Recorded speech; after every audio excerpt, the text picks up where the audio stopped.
సంవత్సరాల తరబడి ఎన్ని మందులు వాడినా మీ మోకాల నొప్పులు తగ్గట్లేదా? ప్రాణ పెయిన్ క్లినిక్ లో అత్యాధునిక చికిత్స.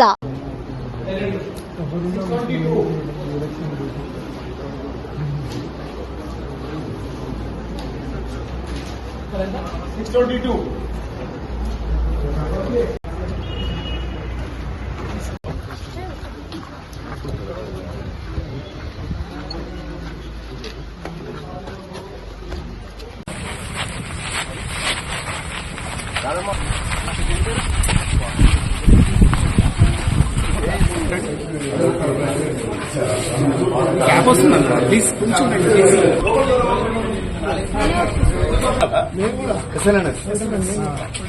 మెడికల్ సైన్స్ ఎవరు గారి గురించి చెప్తాడు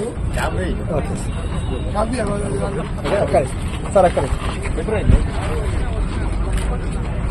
ఎన్నికల పరిశీలనలో భాగంగా ఇవాళ భువనగిర్ జూనియర్ కాలేజీలో జరుగుతున్నటువంటి ఎన్నికల ప్రక్రియను పరిశీలించడానికి నేను గౌరవ ఎమ్మెల్యే ఆలేరు మన భువనగిరి ఎమ్మెల్యే కుమ్మం అనిల్ అన్న గారు పర్యవేక్షించడం జరిగింది. ఇంతకు ముందుకే ఆలేరు కూడా వెళ్లడం జరిగింది.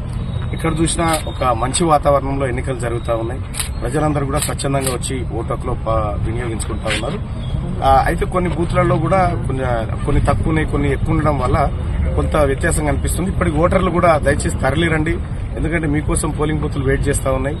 అలాగే స్వచ్ఛందంగా పాల్గొంటున్నటువంటి ఓటర్ మహాశయులందరికీ ధన్యవాదాలు తెలియజేసుకుంటూ ఈ ఎన్నిక దాదాపుగా మంచి ఫలితాన్ని ఇవ్వబోతా ఉంది. గొంతుగా 10 ఏళ్లు ఉద్యమం చేసి అంతకు ముందున్న ప్రభుత్వాన్ని నిలదీసి ప్రజలను చైతన్యం చేసి ఓ మార్పు దిశగా పోయే కార్యక్రమంలో ప్రధాన పాత్ర పోషించిన మల్లన్న గారిని ఆశీర్వదించాలని కోరినాం. ప్రజలు అదే అనుకుంటున్నారు. అదేగాక గెలిచిన నూతనంగా వచ్చిన కాంగ్రెస్ ప్రభుత్వాన్ని కూడా ఆశీర్వదించాలి. ఇంకా మీ ఆశీర్వాదంతో ఇంకా బాగా పనులు చేయాలి. సో ఆ ఉత్సాహం అయితే ఉన్నది. ఇంకోటి ఏంటంటే మల్లన్న గారు మా స్థానికుడు. సో ఇక్కడ చదువుకుంటూ ఎస్ఎన్ఎస్ కాలేజీలో చదువుకుంటూ వారి భార్య కూడా నావత్పల్లి ఓరు భువనగిరి నియోజకవర్గం యాదాద్రి వాసులు అన్నట్టు. ఆ విధంగా మనం అందరం కూడా ఆశీర్వదించాల్సిన అవసరం ఉంది. ప్రతి ఒక్కరికి కూడా మళ్ళీ కూడా విన్నపం చేస్తున్నాం. అంతా మంచిగా ఉంది. వన్ సైడ్ గానే పోతుంది ఓటింగ్. సో ఖచ్చితంగా గెలుస్తున్నాం. కాంగ్రెస్ అభ్యర్థి తీన్మార్ మల్లన్న గారు రెండో సంఖ్య మొదటి నెంబర్ మీద ఓటేయాల్సిందిగా కోరుతాం. సుమన్ టీవీలో మీ పర్సనల్ అండ్ బిజినెస్ ప్రమోషన్స్ కోసం కింది నెంబర్ కి కాంటాక్ట్ చేయండి.